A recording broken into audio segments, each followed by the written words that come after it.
Nuestro país ha asumido un desafío, ser anfitrión de la 20ª Conferencia de las Partes de la Convención Marco de las Naciones Unidas sobre el Cambio Climático. En ese escenario se presenta la oportunidad de llegar a acuerdos importantes para todo el planeta. Nos acompaña el Ministro de Ambiente, Manuel Pulgar Vidal, para contarnos precisamente sobre el trabajo previo a esta COP20. Ministro, muy buenos días. ¿Cómo llegamos a ser parte de esta iniciativa y ser sede de este importante evento? ¿Cómo está, Jorge? En primer lugar, permíteme felicitar al canal de noticias del Congreso por este programa, el Congreso en la COP20. Creo que muestra la responsabilidad del Congreso de la República en uno de los retos más importantes que ha asumido el Perú en la agenda global, como es organizar esta conferencia 20, Conferencia de las Partes sobre el Cambio Climático. Y sé que va a ser un programa periódico, un programa donde van a discutir muchos temas, sobre los cuales seguro en esta entrevista hablaremos. Pero qué bien que este programa salga y ojalá que sea altamente difundido, que sea difundido también en los colegios, porque organizar una conferencia como esta no solamente es una cuestión de 12 días de reunión, sino de dejarle al país una capacidad o un legado de conciencia, porque la conciencia es lo único que motiva la acción. Y lo que queremos es ser un país cada vez más ambiental y climáticamente responsable. Y claro, el Perú asumió esta tarea, fruto que le tocaba a un país del Grupo de América Latina y el Caribe organizarlo. Presentamos una carta de interés y este grupo de países de América Latina y el Caribe designó al Perú y finalmente fue aceptado por la Secretaría de la Convención, porque tenemos no solamente la capacidad de hacerlo, sino que hemos demostrado a lo largo de este tiempo de preparación que somos un país con mucha habilidad para facilitar como presidencia esta negociación, que es una negociación muy compleja. Y además hemos asumido la tarea logística y organizativa inmensa por el número importante de visitantes que vendrán. ¿Cuántos invitados tenemos para esta COP20? Tenemos un número que calculamos en alrededor de 12.000 visitantes. Miren, para efectos de los televidentes, la conferencia internacional más grande que ha organizado el Perú en su historia ha sido de entre 5.000 a 6.000 personas. Aquí estamos hablando de una conferencia que duplica ese número. Vienen representantes de casi los 200 países del mundo, más las organizaciones observadoras, vienen representantes de la prensa, vienen representantes de las ONGs, muchos representantes del sector privado, de pueblos indígenas y sus organizaciones. Es decir, Lima será el centro de atención por 12 días de uno de los debates más relevantes, más complejos, pero además de mayor necesidad a nivel mundial, como es el debate climático. Y esto, Jorge, me permite moverme en un tema que es fundamental. El Perú está asumiendo un triple rol al organizar la COP20. Está asumiendo el rol de país organizador y ahí entonces entramos al número de 12.000 visitantes, una sede que está levantándose en el calendario o dentro del calendario y que estará lista en la quincena de noviembre, todos los servicios conexos que tienen que ver con seguridad, con visa, con transporte, con hospedaje y todo, alimentación, etcétera. Además estamos organizando un evento al costado de la Comandancia General del Ejército que se llamará Voces por el Clima, que será abierto al público y eso es fundamental tenerlo en cuenta. Entonces toda la parte del Perú como anfitrión es central. Pero también es central el rol del Perú como presidencia, porque en este tema de las COP, la presidencia juega un rol neutral, un rol de generación de confianza para acercar las posiciones de las partes en este debate que tiene 20 años, o sea, que se llama COP20 porque son 20 años de negociación climática, fruto de la convención que se celebró el año 92. Entonces aquí es bien importante decirle a los televidentes y a las organizaciones que el Perú como presidencia no pone posiciones sobre la mesa, el Perú como presidencia facilita un proceso de negociación, obviamente de manera innovativa, planteando sugerencias, planteando aportes, pero siempre manteniendo esta atmósfera de confianza para que las posiciones polarizadas se acerquen. Y el tercer rol que tenemos es el rol país. Obviamente somos un país vulnerable, un país con necesidades, un país que quiere expresar sus propias demandas. Y ahí hay dos cosas que considerar. El Perú forma parte de un bloque de negociación que se llama AILAC, la Alianza Independiente de América Latina y el Caribe. En este debate climático las partes negocian por bloques. El bloque de Perú es un bloque donde está Chile, donde está Colombia, Panamá, Costa Rica, República Dominicana, Guatemala, Perú y México como observador, es decir, países con los cuales coincidimos en nuestro enfoque de desarrollo. Ahí es donde planteamos las posiciones y estas posiciones son de público acceso o están en las páginas web correspondientes. Pero además somos un país que está desarrollando una estrategia de diversidad biológica, una estrategia de cambio climático, que está trabajando un plan sobre bosques y clima, pero que acaba de suscribir, y eso es una gran noticia, una carta de intención con el gobierno de Noruega para canalizar una donación de $300 millones. Somos un país que acaba de ser elegido copresidencia del Fondo Verde del Clima. Somos un país que internamente somos un país muy responsable ambiental y climáticamente hablando. Ha hablado de coincidencias y de ser mediador y ha manifestado también que estamos en capacidad de demostrar nuestra capacidad precisamente negociadora en esta COP20. Así es. Yo acabo de regresar de Bonn, y quiero poner un poco en contexto a los televidentes. Este es un proceso negociador. Esta no es una conferencia habitual en donde se acuerdan cartas de memorándums de entendimiento y uno se toma una foto y cierra la conferencia. No entiende precisamente cuál es el mecanismo, cómo va a funcionar. Este es un proceso de negociación. El mundo se puso de acuerdo hace unos 4 años que teníamos que suscribir un nuevo acuerdo climático. Este acuerdo climático debe ser suscrito no más tarde del año 2015. Esta decisión se adoptó en lo que se llamó la COP de Durban y se llamó la plataforma de Durban. Entonces, si lo que necesitamos es un acuerdo climático, obviamente los más de 190 países del mundo se sientan a negociar para obtener el consenso de cómo debe ser este acuerdo climático.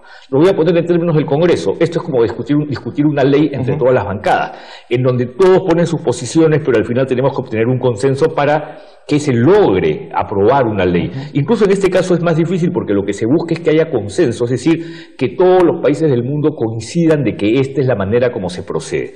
Entonces, si tenemos que obtener un acuerdo climático que se suscribe el 2015, el mundo se reúne en distintos espacios para negociar.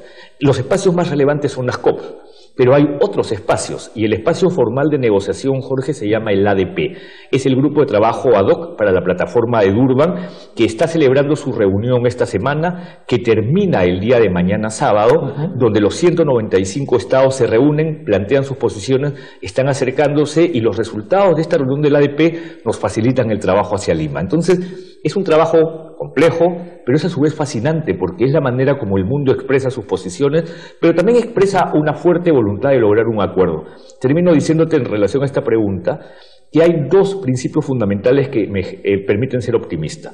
Uno, que todo el mundo reconoce que hay un sentido de urgencia, porque las consecuencias del cambio climático las vivimos hoy, y como la ciencia nos ha dicho que si no hacemos algo vamos a tener consecuencias peores, eso me lleva al segundo principio, es actuemos con un alto nivel de ambición, es decir, seamos ambiciosos en el resultado, y por eso yo sé que Lima será exitosa en el camino a contar con un nuevo acuerdo climático. Precisamente de las propuestas de los países que van a participar de esta conferencia, usted ha manifestado que tiene que haber coincidencias, hay coincidencias. Una de ellas, evidentemente, es trabajar en torno a la reducción de gases de efecto de invernadero, quizás uno de los problemas principales cuando hablamos de calentamiento global. Así es, pero ten en cuenta algo, tienes toda la razón. Finalmente lo que se quiere es cortar emisiones, porque el calentamiento global es causado por la mayor presencia de gases de efecto invernadero en la atmósfera emitidas por el ser humano. Como esa es la fuente, el resultado y la solución, tiene que venir del ser humano también, de los estados. Pero si bien es cierto, esa es la meta central, mitigar gases de efecto invernadero, hay que tener en cuenta que hay otros estados, especialmente los más pequeños, los insulares o los menos desarrollados, que no emiten mucho. Entonces, ¿cuál es su expectativa? Que hayan recursos para la adaptación, que hayan recursos justamente para compensar sus condiciones de altísima vulnerabilidad. Entonces, adaptación, vulnerabilidad y recursos financieros son también demandas de los estados. Entonces, por eso es que en esta negociación es mitigación, adaptación, vulnerabilidad, recursos financieros. Ten en cuenta, y le digo a los televidentes, una isla, cuando uno piensa en un archipiélago, en el Caribe, en el Océano Índico, todo lo que son el Seychelles, Indonesia y todas las islas que conforman este país, es obvio que si el nivel del mar se está incrementando como consecuencia del cambio climático, se pierde infraestructura, se generan impactos en tierra agrícola, se generan un conjunto de consecuencias que tienen que ser de una u otra manera enfrentados. Para eso se necesitan recursos. Entonces, esto hace el debate más complejo. No solamente es cortar emisiones, que en realidad está más vinculado a los países más desarrollados, que son los que históricamente más han emitido. El problema es que también hay las otras demandas, los otros requerimientos, y por eso uno tiene que reconocer que cada país, cada bloque de negociación, tiene una expectativa, una demanda, una posición, algo que decir, uno tiene que intentar acercar a las partes en ese sentido. Hablando de recursos y logística, ¿qué es lo que ya se ha hecho previo a la COP aquí en el Perú? El trabajo está casi terminado para que todo empiece. Así es, el trabajo está terminado, como dije al inicio, toda la parte organizativa y logística, y acá ha habido un fuerte respaldo del presidente de la República, con mucho liderazgo. El presidente de la República estuvo en Nueva York en la cumbre climática del secretario general, fue además una figura preponderante en distintos espacios de la plenaria de la Asamblea General.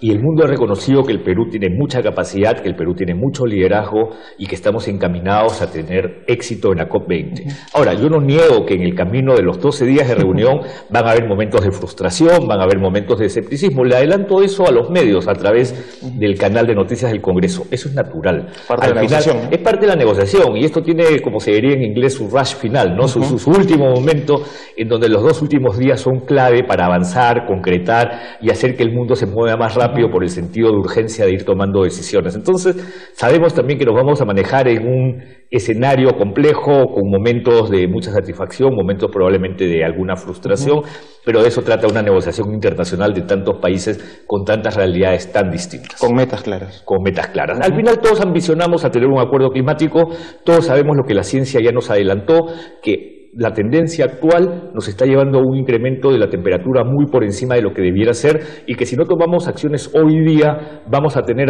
consecuencias que nos van a acompañar hasta el final del siglo, y vamos a dejar de las futuras generaciones un planeta con muchos problemas. Entonces, hoy día estamos trabajando para dejarle a las futuras generaciones un planeta más habitable, con mejores condiciones. Porque de hecho, lo que hoy día tomemos como decisión no va a significar que al día siguiente cambió todo. Las consecuencias del cambio climático nos van a seguir acompañando todavía por algunas décadas, pero si no tomamos acción ahora, le vamos a dejar a las futuras generaciones un planeta en problemas. Para ir terminando, ministro, sobre las autoridades que también van a ser parte de esta COP20, cuéntenos un poco. Bueno, estamos hablando de un proceso de negociación. Entonces, el espacio donde se realiza la reunión es un espacio donde se negocia y en donde la participación del país va a ser de alrededor de unas 500 personas de los distintos niveles de gobierno, que van a participar, algunos en la negociación, otros en eventos dentro del pabellón Perú, otros en mesas de trabajo o eventos paralelos. La lista final se está concluyendo en los próximos días. Claro, no podemos recibir a todos, es un evento cerrado porque es un evento de negociación. Y es por eso que hemos organizado este otro espacio llamado Voces por el Clima, porque Voces por el Clima pretende ser un espacio en donde destaquemos lo que sé que este programa va a destacar: los 5 temas emblemáticos que hemos identificado. Bosques, que es fundamental. El Perú es un país con un amplísimo porcentaje de cubierta boscosa. El segundo es montaña, retroceso de glaciares y agua. Nosotros tenemos el 70% de la cadena de glaciares tropicales del mundo. El tercer tema es ciudades sostenibles, un tema en el cual hemos hecho muy poco, pero tenemos que empezar a trabajar. El cuarto tema es océanos. Nosotros tenemos el océano más rico del mundo, basado en una pesquería por la corriente fría de Humboldt y el afloramiento del Pacífico Sur.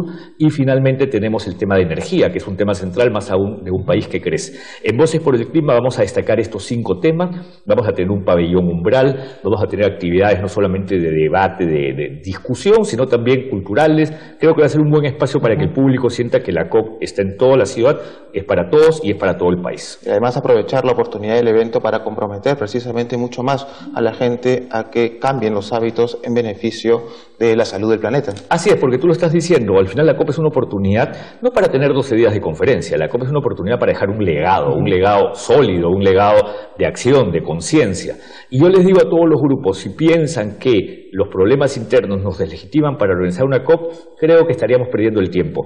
Los países podemos tomar decisiones que algunos pueden no compartir, pero al final traer la COP, traer un debate global, el más importante del mundo, es una oportunidad para mejorar. Si lo tomamos así, todos vamos a ganar y todos vamos a empujar esto hacia el mismo sentido y hacia el mismo objetivo. Una oportunidad, pero también una responsabilidad. Es una responsabilidad inmensa, inmensa como anfitriones, como presidencia, como país que tiene sus propias necesidades, pero finalmente todo es una gran oportunidad. Correcto. Y yo estoy seguro que el tema climático quedará instalado en el Perú más allá del 12 de diciembre, post-COP. Seremos un país que ha mejorado significativamente y eso ya será un gran éxito. Y que reflejará evidentemente la responsabilidad que tiene nuestro país y el compromiso con el cambio climático y todas las actividades, las iniciativas que se tomen para contrarrestar los efectos de los gases de invernadero. Así es, y además demostrará, como yo lo digo, que somos un país capaz de jugar en las grandes ligas. Si queremos seguir creciendo, hay que atreverse, y jugar en las grandes ligas es atreverse a demostrar que somos capaces. Por favor, una invitación a todos los involucrados en los temas de ambiente a que sean parte de esta COP20 y de todos los eventos relacionados con este evento. Sí, qué buena oportunidad. Animo a todos los ciudadanos, no solo de Lima, sino del Perú, a ser parte de la COP20. ¿Y cómo pueden ser parte? Actuando responsablemente. Actuando responsablemente durante la conferencia, haciendo que los 12.000 visitantes se sientan como en casa, tratándolos como los peruanos sabemos tratar a los visitantes, con mucha hospitalidad y con mucha cordialidad. Eso es lo primero. Hagamos que el visitante reconozca que el peruano es hospitalario, cordial y que sabe organizar una conferencia de esta magnitud. Lo segundo es aprovechemos esta conferencia para hacernos conscientes, para saber qué es el cambio climático, cuáles son sus consecuencias, qué debe hacer el Perú para mejorar en su capacidad de enfrentar estas consecuencias. Eso es lo segundo, tomemos conciencia. Y lo tercero, actuemos. Y cuando me refiero a actuar, tengamos en cuenta que el cambio climático no solamente es causado por las empresas o por los estados. Cada uno de nosotros en su actividad diaria, en su cotidianeidad, tiene algo que está generando emisiones, mucha electricidad, mucho uso de vehículos, mucha mala disposición de residuos, y en ese sentido pongan de su parte. Nosotros tenemos una campaña llamada Pon de tu parte, que es una campaña de conciencia pública, que lo que dice es, ustedes, nosotros, podemos hacer algo para contrarrestar las consecuencias del cambio climático. Entonces, quizás termino con eso. A todos los televidentes del canal de Noticias del Congreso y de este primer programa, pongan de su parte para que la COP sea un éxito y para que el Perú siga siendo muy reconocido en este debate climático, que es el más importante a nivel mundial. Nuevamente, muchísimas gracias por esta entrevista. Ya saben, todas las incidencias de la COP20 también las van a poder seguir aquí en la Central de Noticias del Congreso, en nuestro programa especial, El Congreso en la COP20. Hasta la próxima.